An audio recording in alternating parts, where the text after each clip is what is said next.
6 patay, 30 sugatan sa pamamaril sa isang Shiite mosque sa Oman at Russia at Ukraine. Dagpalitan ng kanilang mga prisoner of war. Si Joyce Salamatin sa sentro ng balita.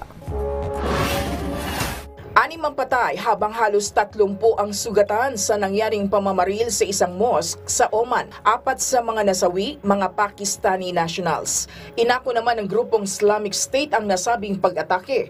Samantala, kinondena ito ng Ministry of Foreign Affairs ng Pakistan.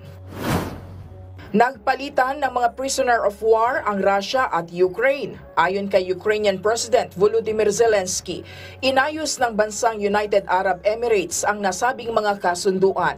Para naman sa Russian Defense Ministry, ang mga napalayang sundalong Ruso ay ibabalik sa Moscow para gamutin at sumailalim sa rehabilitasyon. Ito na ang pang-54 na palitan ng dalawang bansa magmula noong 2022. Aabot sa $14 billion ang ginastos ng mga online shoppers sa 2 araw na shopping event ng Amazon Prime ayon sa Adobe Analytics. Ayon sa Adobe, tumaas ng nasa 210% ang back-to-school spending ng mga namimili kumpara sa kanilang daily sales levels noong Hunyo.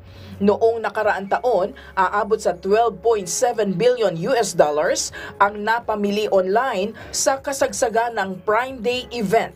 Joyce Salamatin para sa Pambansang TV sa Bagong Pilipinas.